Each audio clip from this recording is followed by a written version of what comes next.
हम सब लोग ही ये सोचते हैं कि काश हमारे पास कोई ऐसा तरीका होता जिसकी मदद से हम सारी बुक्स जल्दी जल्दी रीड कर पाते और उन्हें याद रख पाते। पर असलियत में जब भी हम कुछ नया टॉपिक समझने की कोशिश करते हैं तब या तो हमारा उसमें दिमाग ही नहीं लगता या फिर कुछ घंटों बाद ही हम सब भूल चुके होते हैं। पर साइकोलॉजी में ऐसे कई मेथड्स और ट्रिक्स हैं जो हमारे पढ़ने और समझने के ढंग को इम्प्रूव कर सकते हैं। ये फ़र्क नहीं पड़ता कि आप एग्ज़ाम में अच्छे मार्क्स लाना चाहते हो या फिर आप बस अपनी क्यूरियोसिटी को फीड करके अपनी नॉलेज को बढ़ाना चाहते हो। ये ट्रिक्स आपको ज़रूर हेल्प करेंगी। नंबर 1, जब भी आप कोई नई चीज़ याद करने की कोशिश करते हो तो आपके दिमाग के पास 2 चॉइसेस होती हैं। या तो वो आपकी रीसेंट मेमोरी को भुलाकर इस नई इन्फॉर्मेशन को स्टोर कर सकता है या फिर वो ज़्यादा मेहनत करके इस इन्फॉर्मेशन को लॉन्ग टर्म मेमोरी का पार्ट बना सकता है। पर यहाँ पर प्रॉब्लम ये है कि हमारा दिमाग एक बारी में सिर्फ थोड़ी सी चीज़ें ही याद रख पाता है और तभी ज़्यादातर रिसर्चर्स बताते हैं कि आप जिस इन्फॉर्मेशन को याद करना चाहते हो उसे टुकड़ों में बांट दो। इस टेक्निक को बोलते हैं चंकिंग। यानी अगर आप एक बुक को ख़त्म करना चाहते हो तो सबसे पहले ये समझो कि उस बुक को किस कंटेक्स्ट में लिखा गया है और राइटर आपको क्या समझाना चाहता है। और यही सेम चीज़ आपने हर चैप्टर के साथ करनी है।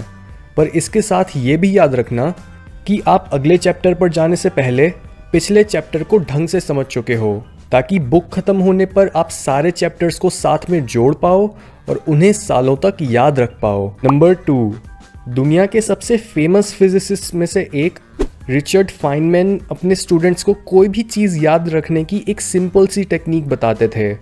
यानी आप जिस किसी भी टॉपिक को समझना चाहते हो उसे पढ़ना स्टार्ट करो और जब आपको थोड़ा सा आइडिया मिल जाए कि उस टॉपिक के पीछे का मैसेज क्या है तब आप उसे एक पेपर पर लिखो जैसे आप किसी को समझा रहे हो, बिल्कुल एक टीचर की तरह।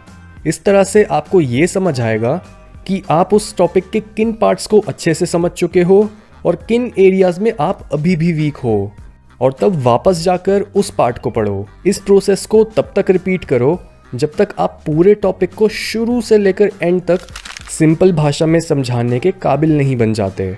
नंबर 3, कुछ भी पढ़ते टाइम उन कॉन्सेप्ट्स को रियल लाइफ एग्जाम्पल्स के साथ समझो और उन्हें बाकी सिचुएशंस और आइडियाज़ के साथ कनेक्ट करने की कोशिश करो। जैसे अगर आप एक सेल्फ हेल्प बुक पढ़ रहे हो और उसमें दी गई डेफिनेशंस और फैक्ट्स को याद करना बहुत मुश्किल है तो आप सिंपली ये सोचो कि वो डेफिनेशन आपके किन फ्रेंड्स और फैमिली मेम्बर्स पर अप्लाई होती है। कई स्टडीज़ बताती हैं कि आप जब किसी इन्फॉर्मेशन को अपनी पर्सनल लाइफ से कनेक्ट कर देते हो तब उस चीज़ को याद रखना बहुत ईजी हो जाता है। साइकोलॉजिस्ट्स इसे बोलते हैं द सेल्फ रेफरेंस इफेक्ट और इसे यूज़ करने से आपको समझ आएगा कि एक बुक में लिखी बातें असल में क्या बोलना चाहती हैं और उन्हें असली लाइफ में कैसे यूज़ करा जाता है। नंबर 4, अपने दिमाग के बारे में ये समझो कि वो इतना छोटा होने के बाद भी बॉडी के काफ़ी सारे रिसोर्सेज को कंज्यूम करता है, जिसकी वजह से पढ़ते टाइम हर घंटे एटलीस्ट 10 मिनट का ब्रेक लेना बहुत ज़रूरी होता है ताकि आपके दिमाग को थोड़ा रेस्ट मिल सके और जो आपने पढ़ा है आप उसके बारे में सोच सको। जितना आप अपनी स्टडीज़ को डिस्ट्रीब्यूट करोगे उतना इफ़ेक्टिवली आपका दिमाग उस नई इन्फॉर्मेशन को डाइजेस्ट कर पाएगा। यही रीज़न है कि क्यों ज़्यादातर स्कूल्स और कॉलेजेस में एक क्लास सिर्फ 45 मिनट से लेकर 1 घंटे की ही होती है। नंबर 5, कॉग्निटिव साइकोलॉजिस्ट्स ये जानते हैं कि हमारा दिमाग किसी भी इन्फॉर्मेशन को एक कंप्यूटर की तरह प्रोसेस करता है क्योंकि कंप्यूटर्स और इवन हमारे फ़ोन्स डिवाइस की एफिशिएंसी बढ़ाने के लिए लिमिटेड ऐप्स और टैब्स को खुले रखते हैं और पुरानी ऐप्स जो फ्रीक्वेंटली यूज़ नहीं हो रही उन्हें क्लोज़ कर देते हैं। सिमिलरली हमारा दिमाग भी सबसे ज़्यादा एफिशिएंटली काम करता है जब हम एक टाइम पर सिर्फ एक सब्जेक्ट और एक टॉपिक पर फोकस करते हैं। इसे बोलते हैं सीरियल प्रोसेसिंग। नंबर 6, पढ़ाई में कंसंट्रेट करते टाइम आपके एनवायरनमेंट में डोमिनेंट कलर कौन सा है ये भी आपकी लर्निंग कैपेसिटी को अफेक्ट करता है क्योंकि कलर्स हमारे मूड और बिहेवियर को काफ़ी स्ट्रांगली इन्फ्लुएंस कर सकते हैं और कई एक्सपेरिमेंट्स बताते हैं कि ब्लू कलर के अलग अलग शेड्स हमारी कंसंट्रेशन, मेंटल क्लैरिटी और इवन प्रोडक्टिविटी को बढ़ा सकते हैं।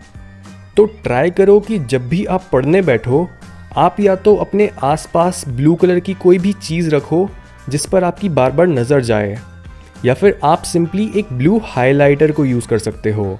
नंबर 7, 1938 में साइकोलॉजिस्ट BF स्किनर ने अपने कई एक्सपेरिमेंट्स में देखा कि लोगों के एक काम को ख़त्म करने के चांसेस बहुत बढ़ जाते हैं जब उन्हें उससे कुछ पॉजिटिव आउटकम मिलता है। ये एक असाइनमेंट के ग्रेड्स भी हो सकते हैं और कुछ इंटरेस्टिंग पढ़ने के बाद की क्यूरियोसिटी भी। पर आप इस टेक्निक को यूज़ करने के लिए अपने दिमाग को ट्रिक भी कर सकते हो। जैसे अगर आप ज़्यादा देर तक पढ़ाई में ध्यान नहीं लगा पाते तो वो इसलिए होता है क्योंकि आपके दिमाग को बार बार डोपामीन मिलने की आदत हो जाती है, और आपको इस हैबिट से बाहर निकलने के लिए अपने आप को बताना पड़ेगा कि आपको तब तक कोई रिवॉर्ड नहीं मिलेगा जब तक आप अपनी पढ़ाई पूरी नहीं कर लेते। नंबर 8, क्या आप जानते हो हम लोगों का चीज़ों को पढ़ने और याद करने का तरीका बचपन से ही काफ़ी अलग होता है। कई लोग अकेले रहकर पढ़ पाते हैं, कई लोगों को ग्रुप डिस्कशंस चाहिए होती हैं, कईयों के लिए डायग्राम्स और इमेजेस के साथ समझना आसान रहता है, और कई लोग उस टॉपिक की वीडियो देखना प्रेफर करते हैं। जिसका मतलब हर इंसान का लर्निंग स्टाइल दूसरों से काफ़ी अलग हो सकता है। और अगर आप भी अभी तक अपने लर्निंग स्टाइल को नहीं ढूंढ पाए हो तो अब टाइम है कि आप अपने लर्निंग स्टाइल्स के साथ एक्सपेरिमेंट करना शुरू करो। नंबर 9, ये पॉइंट आपकी मेंटल और फिजिकल हेल्थ के बारे में है। यानी अगर आप जल्दी जल्दी नई नॉलेज गेन करना चाहते हो और आपकी डाइट, सोने का रूटीन और आपका हैप्पीनेस लेवल सही पॉइंट पर नहीं है तो आप मेंटली, इमोशनली या फिजिकली एग्जॉस्टेड फील करोगे। और फिर चाहे आप कितनी ही लर्निंग और मेमोराइजिंग टेक्निक्स ढूंढ लो, आप कुछ भी ज़्यादा टाइम तक याद रख ही नहीं पाओगे। इसलिए ध्यान रखो कि आप 7 से 8 घंटे की नींद ज़रूर पूरी करो और अपने रूटीन में किसी तरह की एक्सरसाइज या मेडिटेटिव प्रैक्टिस ज़रूर रखो। नंबर 10, लास्ट पॉइंट में हम थोड़ी सी चीटिंग की बात कर सकते हैं। यानी अगर आपको कोई टॉपिक जल्दी से समझना है पर आपकी कंसंट्रेशन बार बार पढ़ाई से हट रही है तो आपके पास अपने दिमाग को हैक करने के लिए कई ऑप्शंस हैं। जैसे ज़्यादातर हम पढ़ते टाइम कोई बेवरेज प्रेफर करते हैं, इसी के लिए ये ग्रीन टी हो सकती है और इवन चॉकलेट मिल्क या कॉफ़ी। पर क्या आप जानते हो अलग अलग टाइप की ड्रिंक्स आपके दिमाग को एक यूनिक स्टेट में ले जा सकती हैं।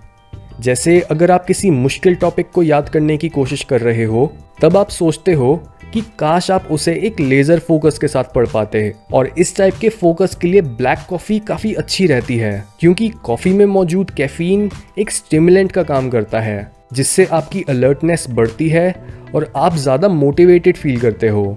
सेकेंडली, अगर आपको अपने अंदर की क्रिएटिविटी जगानी है तो आपको लेज़र फोकस नहीं बल्कि कुछ इस तरह का फोकस चाहिए जो एक प्रॉब्लम को इनडायरेक्ट और नई अप्रोचेस के साथ सॉल्व करे। और इस एबिलिटी के लिए आपको चाहिए किसी भी तरह की टी जिसमें फ्रेश पत्तियों का यूज़ करा गया है।